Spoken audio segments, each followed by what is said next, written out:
Welcome back to ज्ञान मीमांसा। आज मैं आपके लिए सेकंड पार्ट जो हमारा कंप्लीट हुआ था उसके बाद हम थर्ड पार्ट को स्टार्ट करने वाले हैं। इस पार्ट में जो हमने लास्ट पार्ट में कवर किया था उसमें काफ़ी हम डिटेल में ओशन करंट्स को हमने पढ़ा था। Then we have study different ocean currents, Pacific, Atlantic, Indian Ocean dipole को हमने कवर किया था, टाइड्स को हमने कवर किया था, उसकी इम्पॉर्टेंस को हमने कवर किया था टाइड्स की, and tsunami and then PYQ हमने कवर किए थे। इस लेक्चर में आज मैं आपके लिए लेकर आई हूँ कोरल रीफ्स का सब्जेक्ट। कोरल रीफ्स के अलावा जो इम्पॉर्टेंट होता है वो है कोरल ब्लीचिंग, जो कि आज के टाइम में बहुत इम्पॉर्टेंट है बिकॉज ऑफ क्लाइमेट चेंज की वजह से। दूसरा एक और इम्पॉर्टेंट टॉपिक मैं आपको पढ़ाऊँगी, that is ocean resources and ocean deposits के बारे में। And also I will tell you about the UNCLOS के बारे में। ये एक तरीके की लॉ और ट्रीटी है ऑफ यूएन जो कि लॉ डिसाइड करती है अंडर द सी और in the oceans. So coral reefs क्या होती है बेसिकली? तो coral reefs are build by and made up of thousands of tiny animals, जिनको हम क्या बोलते हैं? कोरल पॉलिप्स बोलते हैं। So these coral reefs are the underground ecosystem formed by the colonies of the coral polyps। तो ये coral polyps, सी यहाँ पे ये आपको देखने को मिल रहा है, these all are coral polyps, ठीक है। These held together by the calcium carbonate से ये क्या होते हैं? पकड़े हुए होते हैं उसको, ठीक है। जो कि आपको ये कोरल रीफ्स आपको कहाँ पे देखने को मिल जाएगी? Great barrier reef, Indian gulf of Mannar, Lakshadweep पे आपको मिल जाएगी। इवन आप जो है टूरिज़्म के लिए जाते हैं in Andaman and Nicobar to dive in, एंड आप देखते हो वहाँ पे कोरल रीफ्स का डिपोजिशंस देखने को मिलता है। सो कोरल रीफ्स जो होता है बेसिकली क्या है? This is a vibrant underground ecosystem build by the reef form corals, and these corals are the marine invertebrates। these are invertebrates क्या होते हैं? जिनके पास वर्टिब्रा नहीं होती है, that share a symbiotic relationship with the algae called zooxanthellae। और इनके ऊपर symbiotic relationship किसकी होती है? zooxanthellae की। so these coral reefs are having the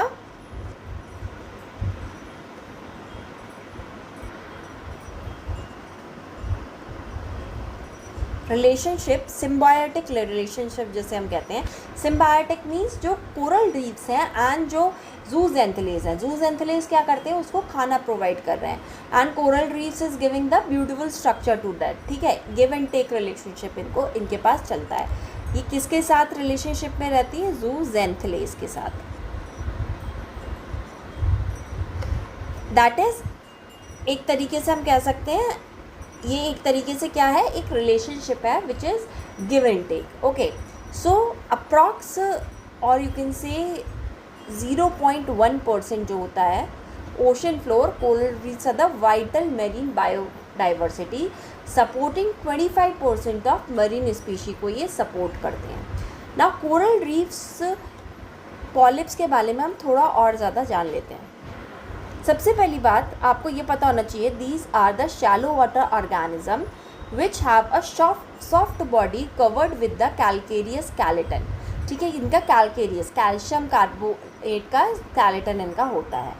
the tubular skeletons grows upwards and outwards as a cemented calcareous rock mass collectively called, और इनको क्या कहलाए जाते हैं? Corals. These are found in the shallow rocks and shallow water में आपको मिलते हैं, एंड जो शैलो रॉक्स पे जो क्रिएट होती हैं बाय डिपोजिशन उनको क्या बोलते हैं? Reefs. You can see a beautiful picture over here. So these are the coral reefs, ठीक है। Now we will discuss the coral reefs के फीचर्स। देयर आर एक्चुअल में 3 टाइप की आपको कोरल रीफ्स मिलती है। सबसे पहले fringing reefs, then barrier reefs and then the atoll reefs. और एक और तरीके की फ्रिंजिंग रीफ आपको मिल जाएगी, that is a patch reef, ठीक है। छोटे छोटे पैचेस में मिलती है ये, ठीक है। तो आप यहाँ पे देखिए ध्यान से इस डायग्राम को। फ्रिंजिंग रीफ क्या होती है? देखो फ्रिंजिंग क्या होती है? These are developed along the coast line and separated from the shore by the shallow lagoon. ये कोस्ट की लाइन के आसपास बनती है और इसके बीच में क्या आ जाता है? शैलो लगून सब बन जाता है, तो वो सेपरेट हो जाती है कोस्ट लाइन से। Next is a barrier reef. Barrier reef these are found farther shore, shore से थोड़ा दूर की साइड रहती, ऐसे ही होती हैं, और बीच में बहुत बड़ा सा क्या हो जाता है, एक तरीके से तालाब या डीपर लगून बन जाता है, ठीक है। ये कहाँ पे आपको एग्जाम्पल मिलेगा, ग्रेट बैरियर रीफ में मिलेगा। Next is atoll. अटोल में क्या होता है, जो आइलैंड होता है वो नीचे चला जाता है और रिंग की शेप में ऊपर बीच में पूरा आपको पानी दिखेगा, मगर नीचे क्या होगा, एक आइलैंड होगा जिससे वो कनेक्टेड होंगी, ठीक है, और बट वो नीचे चला जाता है बिकॉज सी लेवल राइज हो गया, तो वो गोल गोल सर्कल सा दिखेगा और बीच में आपको वाटर सा दिखेगा। सेम वे जो पैची रीफ्स होती हैं, these are small isolated reefs that grow from the ocean surface and usually within the lagoon, ठीक है, और ये आपको अंडमान वगैरह की साइड दिख जाएंगे। सो एक चीज़ और आपको बता दूं कि कहाँ कहाँ लोकेशंस आपको मिलेंगी कोरल रीफ्स की। सो कोरल रीफ्स जो होती हैं बेसिकली ट्रॉपिकल या सब ट्रॉपिकल साइड जगह ओशन से मिलती हैं, सब ट्रॉपिकल एंड ट्रॉपिकल, ठीक है। अब ट्रॉपिकल एंड सब ट्रॉपिकल में भी सब जगह नहीं मिलती हैं, it is only confined to tropic of cancer से ट्रॉपिक ऑफ कैप्रिकॉर्न के बीच में, और ये सबसे ज़्यादा एक्सटेंसिवली 6 की नेशन में मिलती हैं। सबसे पहले ये मिलती हैं ऑस्ट्रेलिया में, then we find in Indonesia, then we find in Philippines, also we find in Papua New Guinea,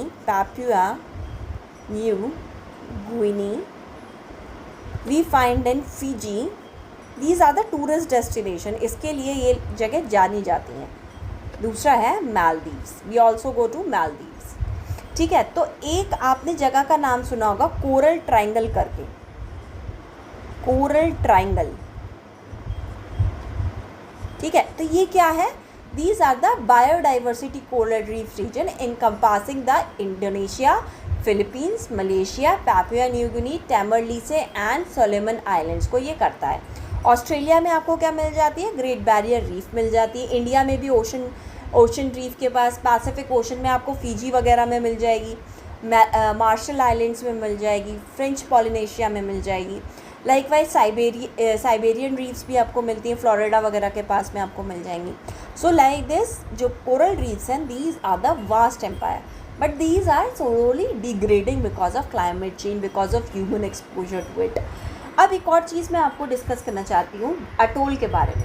सो जो अटोल होते हैं वो भी 3 तरीके के होते हैं। एक होता है ट्रू अटोल, जो मैंने आपको बताया कि बीच में नीचे का आइलैंड नीचे धंस जाता है बिकॉज ऑफ ओशन लेवल या सी लेवल राइज होने की वजह से, और चारों तरफ आपको रीफ देखने को मिलेगी, कोरल रीफ।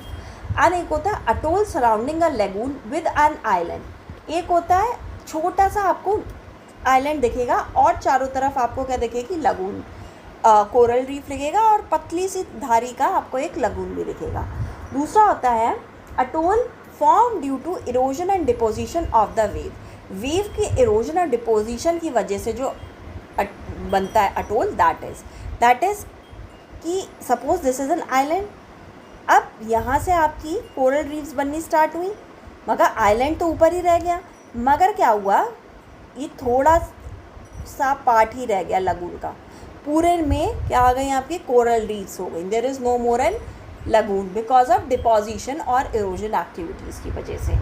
फाइन। अब next we come to the importance of the coral reefs की क्या इम्पॉर्टेंस है, बिकॉज कोरल रीफ्स जो है वो बहुत ज़्यादा क्या करती हैं हमारे लिए, बहुत ज़्यादा टूरिज़्म, बायोडाइवर्सिटी एंड प्रोटेक्शन दे रही हैं शोर को, तो हम उसको डिटेल में डिस्कस कर लेते हैं। सो हियर बायोडाइवर्सिटी में कैसे हेल्प करती है, shelter and food for 25% of marine life को देती है, and fishes, invertebrates and turtle यहाँ पे आपको मिलते हैं। दूसरा है shore line protection, reduce the wave energy up to 97%. So these are the important characteristics which can prevent the tides, the cyclone effect. और एक और चीज़ होती है वो है mangroves. So these mangroves and the cyclones are very important part of the nature which protect us naturally from the tides, from the cyclones and from the wave winds, ठीक है। Prevent the coastal erosion को भी prevent करती है। दूसरा है food security, that is critical source of protein देती है, ठीक है। फूड सिक्योरिटी जैसे कि काफ़ी लोग आज के टाइम में because of this growing sense of protein diet and everything. So आजकल लोग किस पे निर्भर होते जा रहे हैं कि we should have a protein, तो यहाँ पे आपको प्रोटीन डाइट भी मिलेंगी, अगर मिलेगा, वेरियस फॉर्म दिखेगी। Support the commercial and subsistencing fishing को भी सपोर्ट करता है ये। दूसरा, लाइवलीहुड एंड इकोनॉमी में कैसे सपोर्ट करता है, tourism creation, sustainable jobs create कर रहा है, जो कि SDG से आप रिलेट कर सकते हैं। बिलियंस इससे जनरेट हो रहे हैं। आप ऑस्ट्रेलिया की इकनॉमी देखिए, मालदीव, सेशल्स, यहाँ पे आप सारी इकनॉमी किस पे डिपेंडेंट है, कोरल रीफ्स टूरिज़्म पे लोग जाते ही इसलिए हैं। दूसरा, मेडिसिनल सपोर्ट मिलता है, ब्लू फार्मेसी की जो आजकल हमें बात करने को मिल रही है। इनके पास कुछ ऐसी टेक्निक्स होती हैं जो इनके नेचुरली इनमें होती हैं कोरल रीफ्स में, जो कैंसर कॉजिंग जो डिजीज़ होती हैं, कैंसर जिससे हो जाता है, उसको सबसाइड कर सकती हैं। Next is coastal rehabilitation, that is vital coral fragments on the metal frames and certain new reefs, restore degraded environment को restore करती है। नेक्स्ट इज़ कार्बन रेगुलेशन करती है, that is calcium carbonate formation and minor role in the carbon की cycle में भी करती है। Next is geological climate data में, जैसे कि coral provide the long term archives and analyse the past ocean temperature को भी हेल्प करती है, ठीक है। So now we should know कि कोरल रीफ होती कहाँ पर है, why only it is situated from the tropic of cancer to tropic of Capricorn तक ही क्यों है। तो उसकी फॉर्मेशन के लिए फैक्टर्स क्या है, सबसे पहले temperature, that is 23 degree celsius to 29 degree celsius तक रहता है, because they have restricted temperature tolerance, ठीक है। दूसरा है depth is normally thrive less than 50 meter तक थ्राइव कर सकती है, बिकॉज इसके नीचे क्या होती है, सनलाइट पेनिट्रेट नहीं करती है, so there will be no enough photosynthesis, ठीक है। Next is salinity should be stable, ठीक है, तभी थ्राइव हो पाएगी। क्लियर वाटर होना चाहिए, जैसे कि इफ़ इट इज़ टर्बाइड तो it will not able to do the photosynthesis, ठीक है। नेक्स्ट इज थ्रेट्स बहुत ज़्यादा हो रहे हैं आज के टाइम में, आप देख ही रहे हो, ठीक है। एंड वी ऑल नो जो ओशन वार्मिंग हो रही है because of global warming, ocean acidification एक कंसेप्ट है, तो ये सब हो रहा है, ठीक है। And this is all due to natural plus anthropogenic. So ocean warming, क्योंकि 1 डिग्री तक ही वो थ्राइव कर सकते हैं, अभी मैंने आपको बताया, that is 43 degree to 29 degree celsius. अब इससे ज़्यादा या इससे कम टेम्परेचर रहेगा तो it will cause a harm to them. Next is sea level rise, we are seeing that जो मेल्ट हो रही है, आइस मेल्ट हो रही है, जो हमारे पोलर कैप्स हैं, सो उस वजह से ओशन लेवल राइज हो रहा है। अब हमें पता है कि एक पर्टिकुलर डेप्थ के बाद इट कैन नॉट थ्राइव, तो ओशन लेवल जैसे राइज होगा, इट अनेबल टू, जो सनलाइट है it will not be able to penetrate into the oceans. Next is increasing storm intensity, storm की इंटेंसिटी इंक्रीज होती जा रही है because of climate change. You can see different type of cyclones, और cyclone की intensity या number of cyclones भी increase होते जा रहे हैं, बिकॉज साइक्लोन्स किस वजह से गवर्न होते हैं, साइक्लोन बॉम्ब की वजह से गर्म होते हैं। जितना गर्म होगा हमारा ओशन, उतना ज़्यादा हमारा साइक्लोन इंटेंसिफाइड होगा। Next is marine debris, plastic debris आपको मिलती हैं। एक कंसेप्ट है पैसिफिक ओशन में, that is great Pacific garbage patch, ठीक है। So this is one of the concept जिस वजह से कोरल रीफ थ्राइव नहीं हो रही हैं। Ocean acidification, high carbon dioxide level decreases the ocean pH, weakening the coral skeletons and growing slow growth करता है। So about 30% of ocean acidification is because of industrialisation.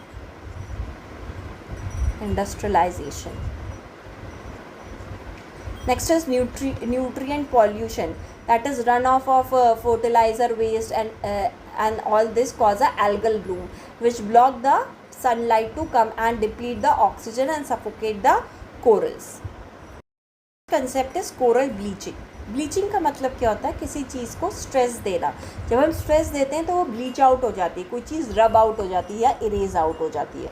So coral bleaching happens when the coral experience the stress in the environment due to change in the temperature, pollution और high level of ocean acidity के लिए।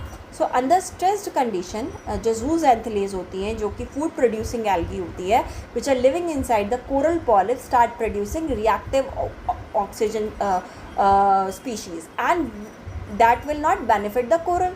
सो coral expel कर देती है। तो see this is an healthy coral, तो coral and algae dependent on each other है। Coral and algae, algae कौन सी है, जूज़ैंथले, और कोरल उस पर डिपेंडेंट है क्योंकि जूज़ैंथले उसको खाना प्रोवाइड कर रहा है। नाउ इफ़ इट, अगर वो स्ट्रेस्ड आउट हो गई, अगर इन्वायरमेंट उसके लिए सूटेबल नहीं रहा, तो वो क्या करती है, जो एल्गी होती है, स्टॉप प्रोड्यूसिंग द फूड नहीं प्रोड्यूस करती है, एंड दूसरा वो ऑक्सीजन भी नहीं प्रोवाइड करती है, and this lead to coral bleaching, और बाद में ये ऐसे वाइट टर्न हो जाता है, ठीक है। This and the symbiotic relationship that help the coral to survive and grow. Now what are the causes, वो मैंने आपको बताइए, जैसे change in temperature, run off and pollution हो रहा है, over exposure to the sunlight हो रहा है, एक्सट्रीम टाइड्स हो रही हैं। Now there are so many activities and initiatives and for the conservation framework. तो सबसे पहला conservation framework में initiative इन्होंने लिया था international coral reef initiative, and India is also a part of it, ठीक है। Next is global coral reef monitoring network. इसने क्या बताया कि जो 40% कोरल रीफ्स हैं फ्रॉम 2009 टू 2018 जो है वो ख़त्म हो चुकी है, मतलब 14% is a huge.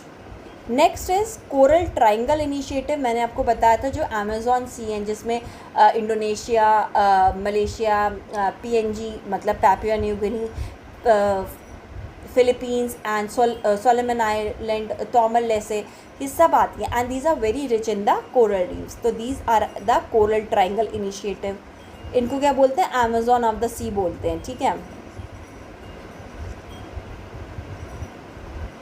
Paris agreement में भी इसका नाम लिया गया था कि पेरिस एग्रीमेंट में भी क्लाइमेट चेंज के ऊपर जब बात करी गई थी, तो they talked about the coral reefs को हमें रिस्टोर करना है, and also in the NDCs, fine. The next topic we will talk about the ocean deposits. Now ocean deposits refer to the material that get collected at the bottom of the ocean due to the natural processes. कुछ ना कुछ चीज़ हमारी ocean में जाके collect होती है because of, आप एक तरीके से कह सकते हो रिवर की वजह से कलेक्ट हो रही है, या फिर विंड्स की वजह से, या ग्लेशियर्स की वजह से कलेक्ट हो रही हैं। And these can be sand, these can be clay, these can be rocks, and these can be dissolved minerals, जो कि इंपॉर्टेंट होते हैं। Now there are various type of deposit. सबसे पहले it is based upon the location, shelf पे, मतलब shelf deposits पे कहाँ होते हैं, तो shelf deposit occur in the continental shelf में मिलते हैं, ये हमको कॉन्टिनेंटल शेल्फ, तो it is based upon the shelf deposit. तो शेल्फ डिपॉजिट क्या मतलब हो गया कि जो कॉन्टिनेंटल शेल्फ मिलते हैं। सबसे पहला है टेरेजिनस deposits. The terrigenous deposits are formed by the material transported from the land into the ocean through the river, wind, glaciers and coastal erosion. जो भी deposits आपको land से ocean में through the agents like river, wind, glacier उससे जाते हैं, उनको कहते हैं terrigenous deposits. Next is biogenous deposits are the remains of the marine organism जो dead होके मर जाते हैं, उनके रिमेन्स, जैसे कि शेल्स, कोरल्स, प्लैंक्टन्स, ये सब इसमें आते हैं। Then is hydrogenous deposits, these are directly from the sea water से आते हैं, जैसे कि मैग्नीज नोड्यूल्स, जैसे कि फॉस्फ्यूरेट, ये सब हमारे कहाँ पे मिलते हैं, ये minerals, and these minerals are been explored by India also now. Next is cosmogenic deposits. These are the rare deposits and these are formed due to the cosmic material जो कि सी फ्लोर पे आकर hit करते हैं। Next is based upon the depth, कि नीचे जितना जितना नीचे जाते हैं तो उसके बेसिस पे। सबसे पहला है continental shelf, that is located on the shallow water along the shelf region पे, ठीक है। Next is oceanic basin deposits, and these are the deepest part में होते हैं। Next is based on the sediments के बेसिस पे होते हैं, दैट जैसे कि clastic deposit, these are form by fragmented rocks और सेडिमेंट्स की वजह से, which are transported from the river, glacier और विंड से ट्रांसपोर्टेड होती है to the oceans. Next is non clastic deposits, जो कि केमिकल प्रेसिपिटेटेड मटीरियल से होती है, जैसे कि salt, phosphate, carbonates, and these are the not the rock fragments, ठीक है। ना next importance of the ocean deposits की क्या इंपॉर्टेंस है? सबसे पहली बात, इट इज़ टेक्नोलॉजिकली इनोवेशन में हेल्प करता है, क्योंकि इसके अंदर क्या मिल जाते हैं, काफ़ी सारी पॉलीमेटालिक मॉड्यूल्स मिलते हैं। एडवांस डीप सी व्हीकल्स बनाए जा रहे हैं, सेंसर्स बनाए जा रहे हैं, एंड सैम्पलिंग टूल्स बनाए जा रहे हैं, so that we can mine the things, and mining technology हमारी एडवांस होती जा रही। Even India is also now jumped into it. आपने एक करंट अफेयर्स में सुना होगा, मत्स्य 6,000 करके एक वो बना रहे हैं पनडुब्बी टाइप की, which can go and mine. ठीक है। नेक्स्ट है साइंटिफिक डिस्कवरी एंड रिसर्चेज में, जैसे पेलियो क्लाइमेटिक डेटा कलेक्ट करने में, जियोलॉजिकल हिस्ट्री को बताने में, एंड बायो प्रोस्पेक्टिंग करने में, जैसे कि वहाँ की जो स्पीशीज़ हैं, न्यू स्पीशीज़ हैं, उनका वो कैसे आई, उनका मेडिसिनल यूज़ क्या है, वो इनका इंडस्ट्रियल यूज़ क्या है, इकोनॉमिक यूज़ क्या है, etcetera. Next is global economic regulation करने में, जैसे carbon sequestration, storing large amount of carbon इनके पास स्टोर होते हैं, हीट सिंक की तरह ये एक्ट करती है, and also act as a ocean buffers की तरह। Next is global climatic regulation, जैसे कि किस चीज़ को वो रेगुलेट करती है, जैसे कार्बन सिक्वेस्ट्रेशन को, हीट सिंक को। तो ये एक ही बात हो गई, दोनों एक ही पॉइंट हो गए। ठीक है। नेक्स्ट इज़ मेरीन इकोसिस्टम को कैसे वो प्रमोट करती है, जैसे कि बायोडाइवर्सिटी हॉटस्पॉट्स क्रिएट करती है, न्यूट्रिएंट साइकिल बनाती है। एनर्जी प्रोडक्शन में, जैसे कि हाइड्रोकार्बन रिजर्व्स यहाँ पे मिलते हैं आपको, ऑफशोर ऑयल रिजर्व मिलते हैं आपको, इंडिया में भी मिलते हैं, जो कि आपको एक मुंबई में मिलेगा। ठीक है। नेक्स्ट इज़ फ्यूचर एनर्जी का इसका कंसेप्ट है कि it is a future energy. Next is economic uses क्या हो सकते हैं, रिच मिनरल डिपॉजिट्स होते हैं, mineral industry and economic development में करती है। Okay.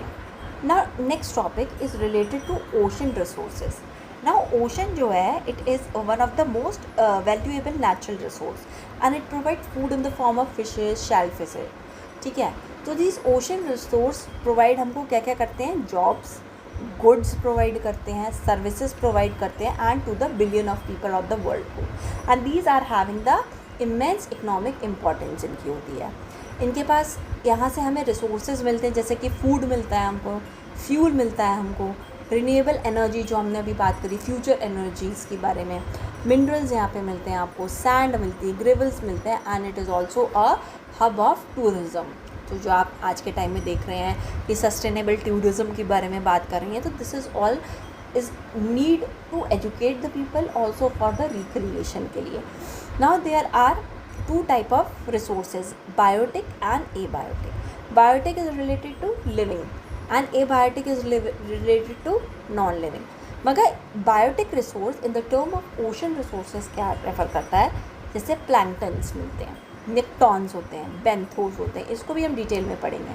Next is biotic resources कौन से होते हैं, minerals and the energy, these are the abiotic resource. Now the biotic resource are alive and abiotic are the non living. So biotic resource में काफ़ी सारी आपको फिशेस देखने को मिल जाएंगी, क्रस्टेशियंस मिल जाएंगे, मोलस्क मिल जाएंगे, कोरल्स मिल जाएंगे, रेप्टाइल्स मिल जाएंगे, मैमल्स मिल जाएंगे, काफ़ी चीज़ें मिल जाएंगी। So you can see here, ये प्लैंक्टन्स हैं आपके, जो कि आपकी सरफेस ऑफ द सी में रहते हैं। नेक्स्ट इज नेक्टन्स, जो कि सी के सरफेस ऑफ द सी के थोड़ा सा नीचे रहते हैं, and then the benthos, these live on the ground. तो नेक्टन्स क्या होते हैं, these are mostly associated with the जो कि फोटोसिंथेसिस करते हैं, they need more sunlight to process the photosynthesis. Nektons जैसे कि फिशेज़ हो जाएंगी, तो फिशेज़ भी दो टाइप की होती हैं, that is pelagic and demersal. So pelagic कौन सी होती हैं, जो live in the pelagic zone of the ocean, means neither close to the water nor shore के बीच में रहती हैं, समथिंग इन द बिटवीन में रहती हैं। बट डिमर्सल फिशेस क्या होती हैं, जो कि बॉटम पे रहती हैं। Okay, now next we come to benthos. So benthos क्या होती हैं, दीज कम्युनिटीज़ और the organism, these live near on the sea bed के पास में रहते हैं, इनको क्या कहते हैं, बेंथिक या benthos. And these community live in form of the tidal pools along the foreshore out of the coral shelf के पास में रहते हैं। These are mobile and also immobile, मतलब कुछ जो होते हैं वो जुड़े हुए होते हैं, जैसे ये जुड़े हुए हैं फ्रॉम द बॉटम, एंड कुछ क्या होते हैं मोबाइल होते हैं, ठीक है। नाउ ये जितने भी बायोटिक रिसोर्सेज हमने पढ़े, these are helpful for the food fuel, ये सब करते हैं, मगर ये बायोटिक रिसोर्सेज जो होते हैं, जो कि मिनरल और एनर्जी होते हैं, उनका क्या इम्पोर्टेंस होता है। तो सबसे पहली बात, these are the polymetallic nodules आपको मिल जाएंगे। पॉलीमेटालिक नोड्यूल्स में आपको एबिसल प्लेन में मिलते हैं, ठीक है। दूसरा, इसमें मैग्नीशियम, आयरन, निकल, कॉपर, कोबाल्ट, ये सब मिलता है, एंड आज के टाइम में हम डीप सी माइनिंग कर रहे हैं टू एक्सट्रैक्ट दीज आउट। दूसरा होता है placer deposit and heavy minerals, जैसे जो कि कॉन्टिनेंटल शेल्फ या नियर शोल पर मिलते हैं, and these include the sand gravels आपको मिल जाएंगे, diamonds, tin, gold, zircon, monazite sand is use for energy, nuclear energy development में। नेक्स्ट है सी माउंटेन गोइट में आपको डिपॉजिट्स मिलते हैं, जैसे कि cobalt rich ferro manganese crust आपको मिल जाएगी, फॉस्फोरेट्स मिल जाएंगे आपको, enrich in cobalt, platinum and rare earth materials में मिलते हैं। Next is hydrothermal vent. Hydrothermal vent जो कि आपके ओशंस में जो वॉल्केनोज होते हैं उनके आसपास आपको मिड ओशियानिक रिज के पास मिल जाएगा आपको, वहाँ पे आपको कॉपर, जिंक मिलते हैं, हॉट मिनरल्स मिल जाते हैं। नेक्स्ट इज़ फॉसल फ्यूल, जो कि नॉन रिन्यूएबल एनर्जी का यूज़ होता है, जैसे कि क्रूड ऑयल, नेचुरल गैसेस आपको मिल जाएंगी। Next is gas hydrates, methane के जो गैस हाइड्रेट्स होते हैं वो आपको यहाँ पे मिल जाएंगे। सो हम थोड़ा सा करंट अफेयर्स का पार्ट भी डिस्कस करते हैं, that is deep ocean mission. So this deep ocean mission जो है, this is an initiative basically to harness the vast resources of the country's coast line. तो हमारी इंडिया की कोस्ट लाइन कितने किलोमीटर्स की है? 7517 किलोमीटर्स की है, and it is about 2.37 million square kilometres की, ठीक है। यहाँ हमारे पास एक्सक्लूसिव इकोनॉमिक जोन है। तो ये जो मिशन है basically ministry of earth and science ने किया था, and this is to explore the deep ocean. This aim to develop the technology for exploring and sustainably using the ocean resources. इसका जो सब पार्ट है दैट इज़ समुद्रयान प्रोजेक्ट, ठीक है, that involve the human mission to the depth of 1000 to 5500 meters to explore the polymetallic nodules को ये explore करने वाले हैं, ठीक है। इसमें जो बजट है वो अप्रॉक्स 4077 करोड़ रुपीज़ का है for the 5 years, that is from 2021 to 2024। And इसके स्टेक होल्डर मैंने आपको बताई, ministry of earth and science है, एंड डिपार्टमेंट ऑफ स्पेस है, ministry of new and renewable energy है। So this will basically help in technology innovation में help करेगी, ocean climate को हमें पढ़ने में हेल्प करेगी, exploration and conservation, deep ocean survey में हेल्प करेगी, हार्नेस द ओशन एनर्जीज़ को हेल्प करेगी। सो डीप ओशन मिशन में एक व्हीकल यूज़ होने वाला है जो मैंने आपको पहले भी बताया, that is Matsya 6000 submersible, and this is developed by national institute of ocean technology, ठीक है। And this will be used, this is made up of titanium alloy का बना है, and this can witness a pressure of 6000 bars तक का pressure witness कर सकता है for about 12 hours, and it can extend up to 96 hours in the case of emergency. So I hope इतना आपको समझ में आया होगा। Next we come to the united nation convention on law of seas. ये भी एक तरीके से आपका ज्योग्राफी का ही पार्ट है, सो मैं इसको थोड़ा डिस्कस करूँगी। नाउ यूनक्लॉस क्या है? यूनक्लॉस was established in 1982. It is an international agreement that established the legal framework for the marine and maritime activity. It is also known as law of sea. It divides the marine area into 5 main zone में ही divide करता है, that is internal water. Next is territorial sea,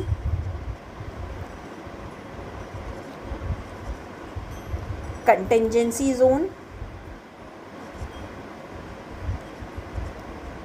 exclusive economic zone, and high seas. So it divides the sea into 5 bases, and it is the only international convention which stipulate a framework for the state jurisdiction in the maritime space. ठीक है, it provide the backbone for the offshore governance by the sea. Coastal state का जो governance है उसको help करता है navigate the oceans. ठीक है, तो यूनक्लॉज अभी बहुत ज़्यादा न्यूज़ में भी था साउथ चाइना सी डिस्प्यूट की वजह से. तो थोड़ा सा इसकी जो बॉडीज़ हैं इसको देख लेते हैं. सबसे पहली है international tribunal for the law of science. So ये इंटरनेशनल ट्रिब्यूनल है जहाँ पे ये केसेस जाते हैं इससे related. Next is international sea bed authority, जो कि देता है सबकी अपनी कॉन्टिनेंटल शेल्फ और नॉटिकल माइंड्स को स्टैब्लिश करता है हर एक स्टेट या कंट्री के. Then commission on limits of the continental shelf, कि कॉन्टिनेंटल शेल्फ किसकी कहाँ तक है उसको स्टैब्लिश करता है commission on the limits of continental shelf.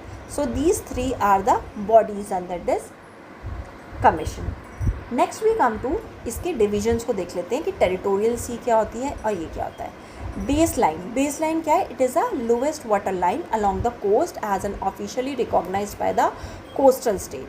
Next is internal water इसमें दे नहीं रखा है. तो इंटरनल वाटर क्या होते हैं?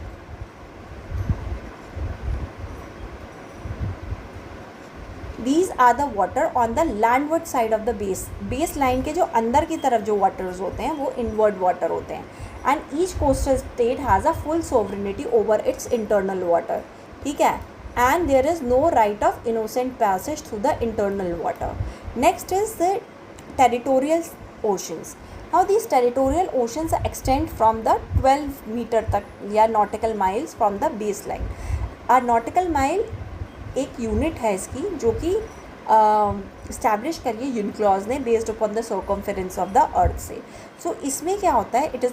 इसमें कोस्टल स्टेट का जुरिसडिक्शन होता है, सोवरेनिटी होती है, जुरिसडिक्शन होता है.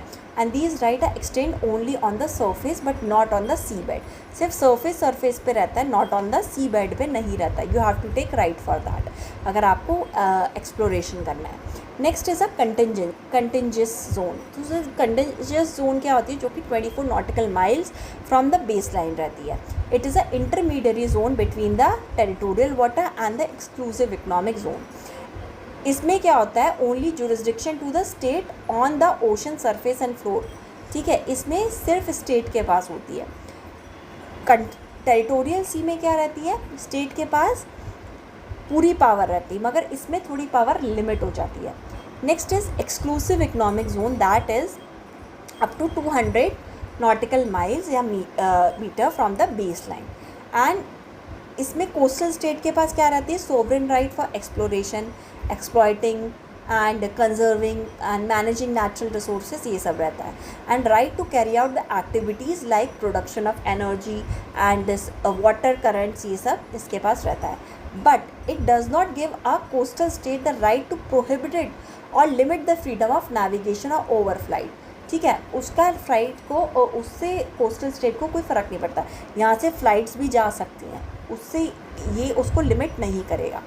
Next is high sea. अब जो ओशन सरफेस है एंड जो वाटर कॉलम है between the after the exclusive economic zone, जो कि कॉमन हेरिटेज की तरह वर्क करता है for all human being, that is high sea. तो हाई सी में सबका पैसेज रहता है, इनोसेंट पैसेज. ठीक है, सो आई होप आपको ये 5 जो इसकी डिविजन्स है पता चल रहे होंगे. ना कुछ केसेस हम देख लेते हैं जो कि रिलेटेड हैं इस यूनक्लॉज से, जो कि आज के टाइम में न्यूज़ में भी है. तो सबसे पहला है ग्वानिया. इसको आप अपने मैप पे जाके लोकेट कर सकते हैं versus Suriname.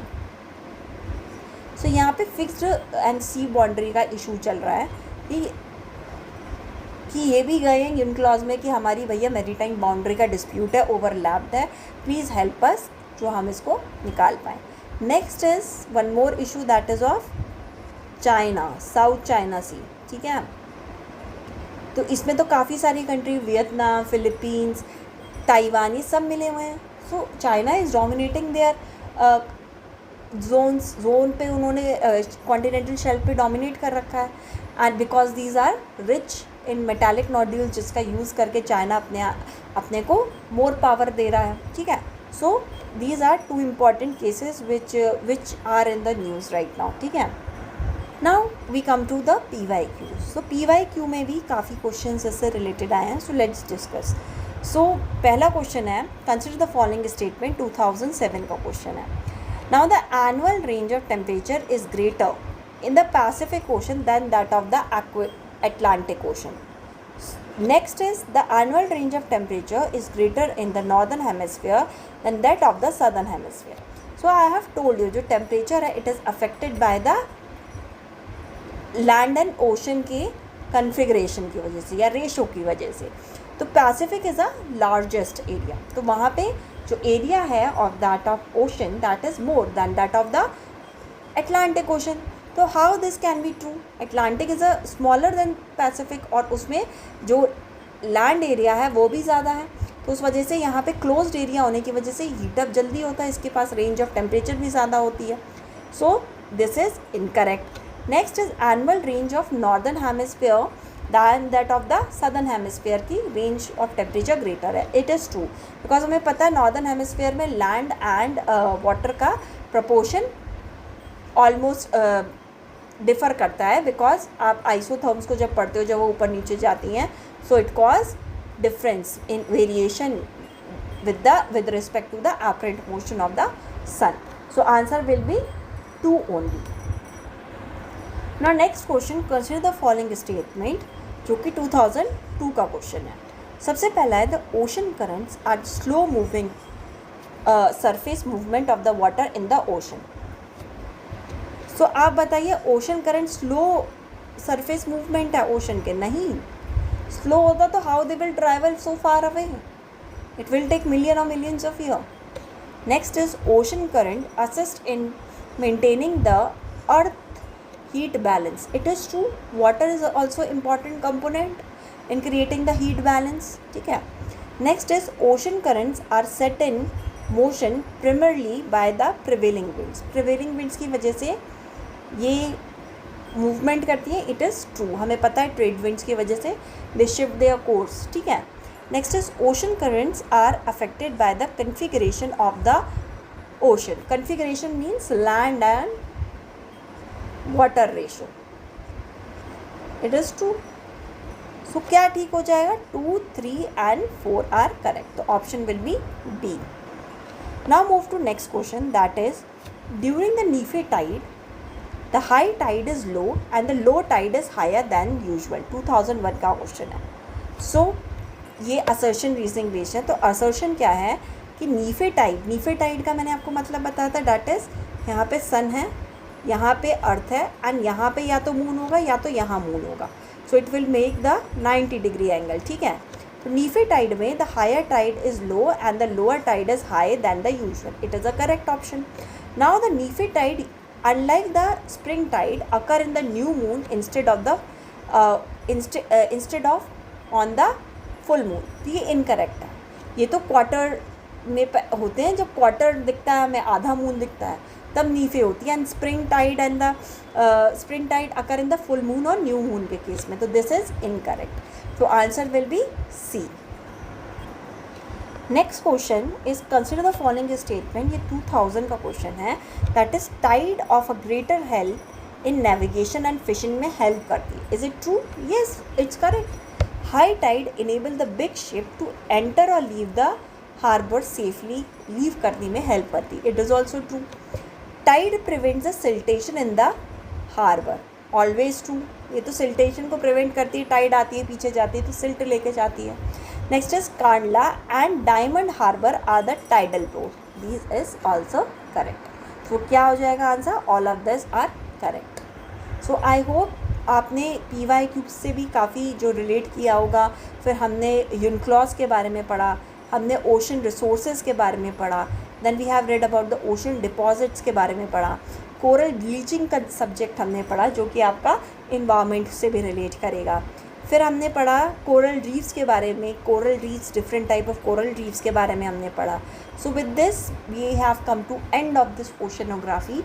I hope you liked this series and इसमें मैंने काफ़ी चीज़ें कवर करने की कोशिश करी है so that you can achieve more better in this part. So thank you very much.